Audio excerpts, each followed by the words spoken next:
So today I'm going to talk about the planet Shani, the Saturn. But before talking about the Karka Tattvas, the significance of Shani, I would like to tell you the story of birth, life, and glory of Shani. Shani belongs to the Sun lineage. Shani is the son of Lord Surya and Chaya. Now, the wife of Surya was Sanjana, but Sanjana was very, you know, not very happy in relationship with Surya because Sanjana was afraid of the heat emitted by the sun and she was not able to bear it. So one day she expressed her this desire and this grief, this agony to the sun, and she told him that Surya, I cannot live with you because I am not able to bear the heat, the temperature emitted by you. I am afraid of it, and hence I want to go to the jungle for penance. Such desire of Sanjana made Surya very upset. He was very fond of his wife. He was having very intimate relationship with his wife, and even a thought of distancing her from him was worrisome to him. So he requested Sanjana that not to do this and stay with him, not to leave his abode. But Sanjana was not able to bear that heat emitted by the sun, that light emitted by the sun. So she requested sun that, okay, fine, I'll stay with you, but you do one thing, that you reduce your this temperature and the heat. Then sun said that I cannot do that. That is not possible. How can I reduce my inherent temperature? It cannot happen. It's against the law of universe. It will affect the universe. So then Sanjana told Surya that then give me some time. I want you to go to my parents' home. I want to rejuvenate myself. I want to collect that courage to bear your this heat and temperature. So Surya got agreed to that, and Sanjana, instead of going to her parents' home, she went to the jungle, and from there, uh, she she put life into her shadow, a shadow which was exact replica of her. She put life into that, named her Chaya, and sent her to the Surya's abode with the directions that you will take my place as Surya's wife, and you will not reveal him that you are Chaya. You will take care of him, and you will take care of my children there. Now, Chaya, who was very loyal to Sanjana because she was given birth, she was given life by Sanjana, she adhered to her instructions. She went to a board of Surya, and there she started serving Surya and children of Sanjana. Everything was going fine, but one day what happened at Vishnu? The Lord Vishnu summoned Narada. And he told Narada that, Narada, now the time has come that we should have seventh Navagraha. And for that your intercession is very much required. So you do one thing, you go to Surya's abode and you talk to Chaya and tell her that you know about her, and as you are beloved wife of Surya, and life of a woman is not complete without children. So you should also have your children from Surya. So Narada did as he was directed by Vishnu. He went to Surya's abode and he talked to Chaya and told him that you should do that.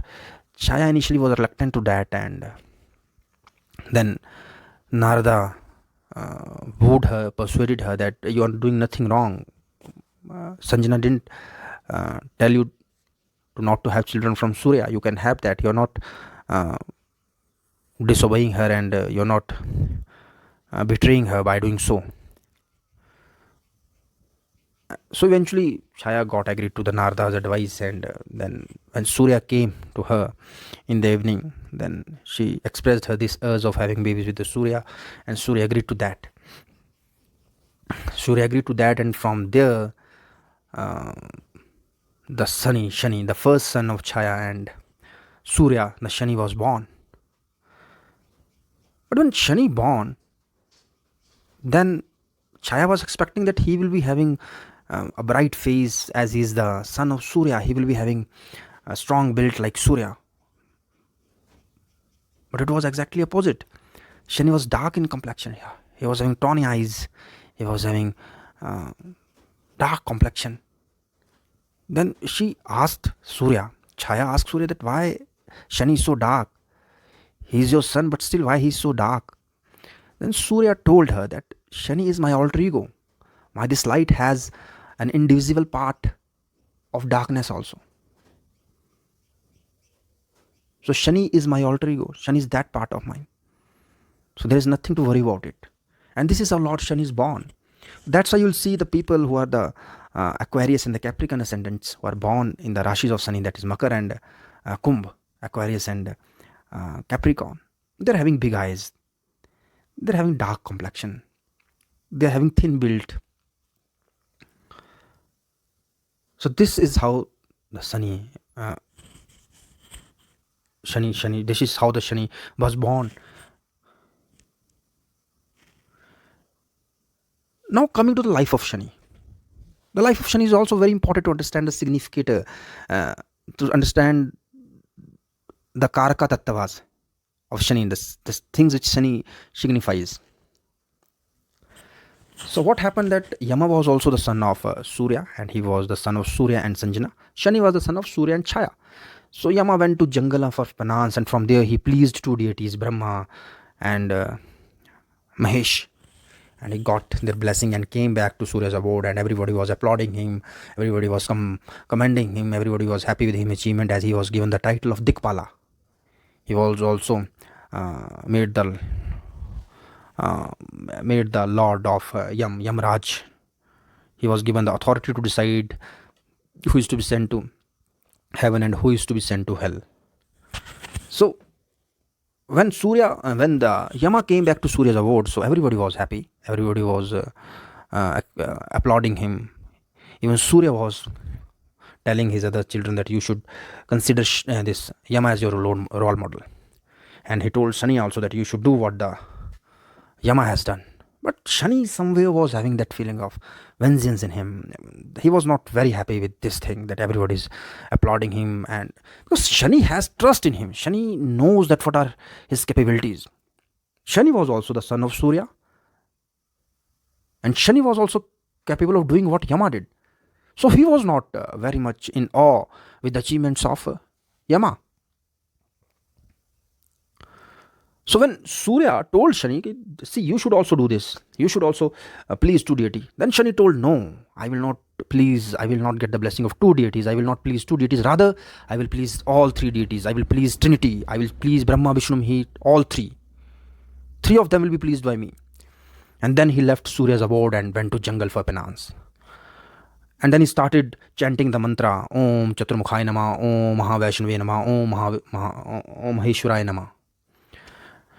Now when Shani was doing this penance, so a kind of heat wave was traveling through the earth. That penance was so deep and so intense. And it became a cause of worry for Indra. So Indra summoned his two apsaras, two beautiful apsaras, and told him to stop Shani from doing this penance. But when these two apsaras, they went there and they had a look of Shani, then they thought that if this man will be disturbed, then definitely his first eyesight will destroy us. So they came back and they explained everything to Indra that we cannot do that. He's a very different kind of a person, and if he will be disturbed, nobody can save us from his wrath. He was not a person. Shani was not a person who is allured by these things. Shani is the lord of discipline. Shani will not surrender to any kind of luxury. Shani will not surrender to any kind of bhog vilas. Shani is different. And if you'll see here you will see, I'll show you. See here, this is planet Saturn, and you see a circle here around this planet, and this is what? This is the limit. This is a limit. Shani loves limits. Shani loves discipline. And this is about Shani. So these two apsaras, they came back. That narrated to Indra that we cannot do that. That man is not of a character who can be influenced by apsaras. So when they came back, then Indra was again very much worried that how I am the king of all three lokas. I am the king of heaven, and if Shani is not stopped, then it will create trouble for him. So then what happened? Then Shani went to Brahma, Shani went to Vishnu, Shani went to Mahesh, and finally, eventually, and they all three got ready to give blessings to Shani. And when they simultaneously appeared in front of Shani, then Shani asked them some blessings. He asked a boon. That his first boon which he asked from Trinity was that his devotee, the people on this earth, the people on this universe should see him with devotion mingled with fear. Devotion mingled with fear. So that is why you will see that every Karaka Tattva of Shani is an element of sorrow or element of fear into it. For example, Shani is about death. Shani is Mrityu Karak. Shani is about disease. Shani is about grief. Shani is about chronicle and long disease. So this is from here the Shani got this thing from his that blessings from the three devs, that people on this earth should see him with devotion and fear, devotion mingled with fear. Then another thing which Shani asked, that my devotees should be given long life. They should be blessed with the boon of longevity.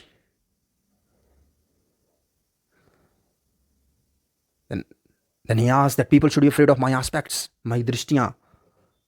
They should be afraid of my sight. They should be afraid of me. My name and my sight should bring fear to them. Then Shani, another boon which Shani asked, then Shani asked that I should be given a role which is superior to the role given to Yama. The Trinity, the three deities agreed to it, and they blessed Shani with these boons. And this is the life of Shani. So this whole thing explains what? That Shani is a disciplinarian. Shani likes discipline. Shani is given that thing of devotion and fear. Shani is about longevity. Shani is about struggle, sangharsh. Shani is the biggest lord, is one of the planet which does the biggest karmic settlement. Shani teaches people first, then deliver the result. Shani, that's a delay, because Shani wants you to know what is the value of the thing. Shani is delay. But yeah, what Shani has decided, if Shani has a good aspect on you, if Shani has blessed you, then what you have decided, you will definitely achieve that. Yeah, it will take some time, because Shani wants to know you that things are not easy. You should struggle for them. You should fight for them. You should earn enough experience for them. And Shani is a reclusive planet. That's why Shani is about Vairagya. Shani is a reclusive planet. The Capricorn or the Aquarius ascendants, you'll see then, the Capricorn ascendants especially, they're the ascendants of Saturn, and they avoid social gatherings. They work in nights when everybody is sleeping. They like isolation. They like aloofness. Now, one more story is there about Shani. So, what happened when Dashratha was the king of earth, and Shani was going to enter into Rohini Nakshatra, and this entry of Shani into Rohini Nakshatra was not considered very auspicious by the astrologers and all the astrologers in the Darwara of Dashratha, in the abode of Dashratha. They told Dashratha that you should stop this entry of Shani into Rohini Nakshatra, otherwise it will incur a 12-year long famine in the kingdom. So now Shani, everybody knew that Shani is very headstrong and it's very difficult to stop Shani. Shani cannot be stopped, cannot be pleased by any yagya or any gifts. Any ahuti will not work for Shani. So it becomes a very challenging. It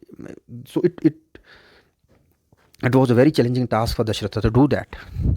So then some of the advisors in the court, they advised Dashratha that, Dashratha, you remember when you defeated Sambrad, when he appeared from all 10 directions, then how skillfully you moved your this chariot in all 10 directions, from where they got the name Dashratha.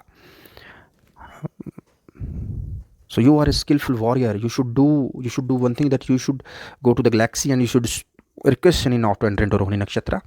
And if then Shani doesn't agree to that, then you should fight him. Dashratha, after pondering for a while, decided to do as he was suggested.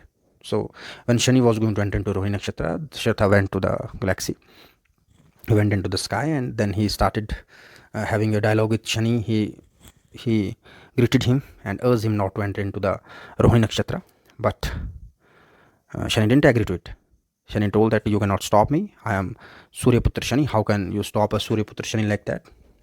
Then the Sita told him, then I'll have to fight you, Lord Shani. And Shani said, okay, then fight. And then Dashratha took off that arrow from his quiver. And as he